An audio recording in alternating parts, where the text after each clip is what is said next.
Depuis le jour de ta naissance, tu as été endoctriné dans un système truqué, littéralement conçu pour te maintenir dans la pauvreté. Ce système auquel tu fais face n'a jamais été construit pour que des gens comme toi et moi réussissent, et ceux qui le contrôlent l'ont conçu uniquement à leur avantage, les rendant plus riches et plus puissants. Tout cela se passe sous tes yeux depuis des années et tu ne l'as même pas remarqué. Heureusement, il y a un moyen de s'en libérer. Mais d'abord, tu dois comprendre qui est derrière tout cela et comment tu en es arrivé là. Tout a commencé au cours de tes 7 premières années de vie. Ton cerveau se trouve dans un état de fréquence inférieur appelé bêta. C'est le même état d'esprit qui permet aux enfants d'avoir de l'imagination. C'est l'état d'esprit dans lequel tu rêves en sommeil profond. Et c'est ton état d'esprit subconscient qui dirige 95% de ta vie aujourd'hui. C'est dans cet état d'esprit que tes pensées sont très malléables et extrêmement vulnérables à la programmation. C'est pourquoi tout ce à quoi tu as été exposé au cours des 7 premières années de ta vie dicte fortement la personne que tu es aujourd'hui. Maintenant, pense à toutes les choses qui peuvent programmer négativement un jeune cerveau, comme voir tes parents lutter ou se battre à propos de l'argent, le grand méchant riche dans ton dessin animé préféré qui est mal vu, ou demander encore à ta mère de t'acheter des vêtements et qu'elle te réponde qu'elle n'a pas les moyens pour t'en acheter. Toutes ces choses travaillent lentement sur ton subconscient pour créer une peur et une pénurie autour de l'argent qui se perpétueront dans les années suivantes de ta vie. La plupart d'entre nous,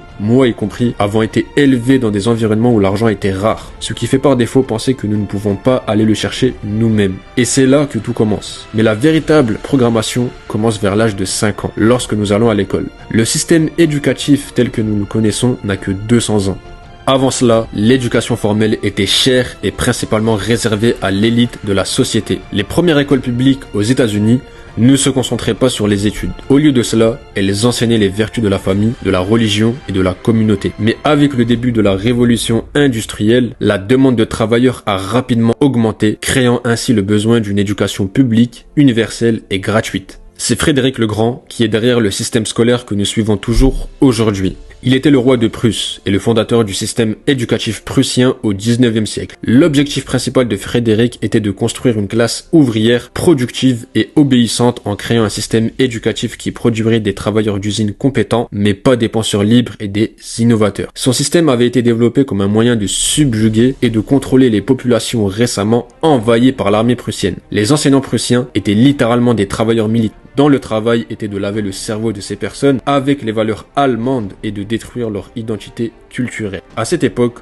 aux années 1800, la révolution industrielle battait son plein aux États-Unis, avec des entreprises comme US Steel ou Ford Motors en pleine croissance, générant des centaines de millions de dollars par an. Cela a créé une demande de travail plus importante que jamais, et notre système éducatif actuel ne le produisait pas assez rapidement. Nous devions donc faire un changement. Cela a inspiré Horace Mann, le père de l'éducation américaine, à développer le modèle d'école publique gratuite que nous utilisons aujourd'hui. Et son inspiration était le système éducatif prussien. En 1843, il est allé en Allemagne pour étudier ce système et a décidé que cela serait parfait pour les États-Unis. Ce qu'il aimait dans leur système, c'est qu'il suivait une approche standardisée où tout le monde était censé acquérir exactement le même niveau de compétences de base, de la même manière, au même moment, ce qui créerait des générations de travailleurs obéissants pour les grandes usines. Assez drôle, l'école elle-même est conçue comme une usine. Et puis, l'un des plus grands entrepreneurs de l'époque, John Rockefeller, qui avait définitivement besoin de plus d'employés pour son entreprise, a créé le General Education Board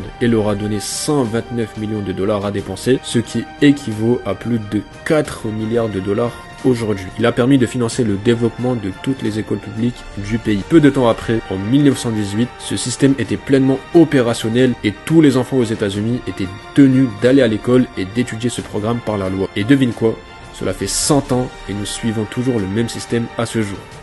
L'objectif central de ce système est de te faire passer par un programme qui te transformera en employé productif et diminuera lentement ta pensée libre et ta créativité jour après jour. Ils veulent que tu sois juste assez intelligent pour faire fonctionner les machines et faire la paperasse, mais assez bête pour ne pas te demander pourquoi tu le fais et accepter aveuglément la situation telle qu'elle est. Ce système avec lequel nous avons commencé dès un très jeune âge nous bat année après année pour diminuer notre pensée libre. Tout cela dans la poursuite du grand rêve américain qui, à mon avis, est l'une des plus grandes arnaques jamais réalisées. Quand tu penses au rêve américain, à quoi penses-tu? Peut-être aller à l'université, et devenir médecin ou avocat pour gagner 100 000 $ par an, pouvoir acheter ta première maison avec une Corvette rouge, brillante, garée à l'extérieur, économiser et investir pour devenir millionnaire à l'âge de 65 ans, afin de prendre ta retraite avec une pension, de parcourir le monde et de vivre enfin la vie dont tu as toujours rêvé. Pense à tous les films ou émissions que tu as vus où le personnage principal est noble et juste parce qu'il est humble et un bon travail de bureau et qui prend la voie sûre en suivant les règles de la société, mais l'homme riche est toujours dépeint comme le type avide, corrompu et maléfique qui cherche simplement à faire du mal aux gens innocents.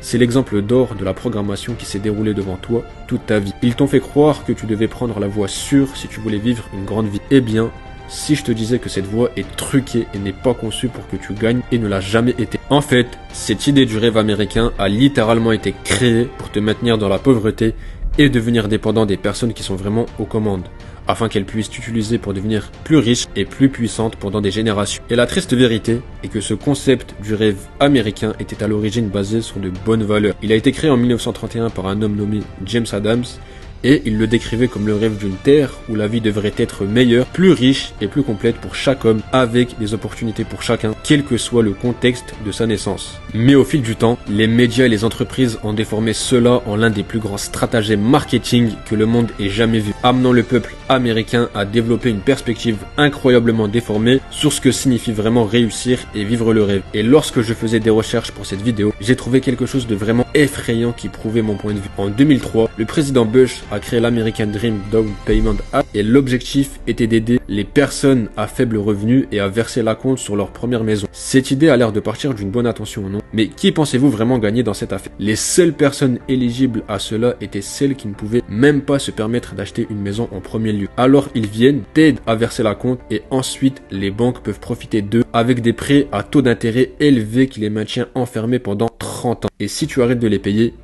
ils viennent chez toi et prennent tout ce que tu possèdes. Ce qui signifie que tu dois continuer à travailler, payer ton prêt et payer des impôts. Ainsi, les entreprises et le gouvernement peuvent tirer profit de toi toute ta vie. Cette idée du rêve américain est devenue un piège qui te maintient pauvre, te transforme en esclave du système et construit une machine à profit pour les puissants. D'accord, mais comment parvenir à se libérer du système? Voici comment j'ai réussi à m'en libérer et comment tu peux faire exactement la même chose avant qu'il ne soit trop tard. 95% de ta vie se déroule à travers ta programmation subconsciente. Toutes tes pensées, décisions et actions sont principalement inconscientes. Seulement environ 5% de ta vie est dans un état conscient. Personnellement, en grandissant, je n'ai jamais eu beaucoup d'argent et le seul moment où on me parlait d'argent, c'était de manière négative. Alors, quelle perspective penses-tu que j'ai développée à propos de l'argent? L'argent était associé à la peur, à la rareté et à la lutte. Et j'avais l'impression que c'était impossible de devenir riche car je voyais ma mère se réveiller tous les jours à 7 heures pour m'emmener à l'école et travailler 8 heures dans un boulot pour être payé une misère. Mais vers l'âge de 16 ans, j'ai commencé à sortir de cet état d'esprit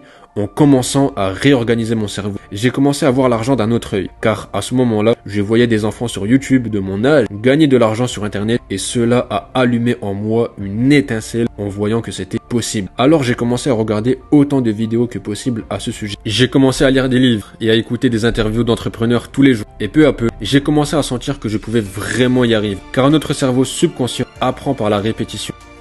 Donc, nous devons réorganiser notre cerveau subconscient avec les bonnes informations. Et drôle de coïncidence, tu es en train de le faire en regardant cette vidéo. Alors, à partir de maintenant, j'ai besoin que tu passes au moins 1 heure par jour à lire ou à consommer du contenu qui te donne l'impression que tu pourrais réellement devenir riche. Tu dois constamment absorber des informations qui te font réellement sentir que c'est possible. La dernière chose que j'ai besoin que tu comprennes, c'est que c'est eux contre nous.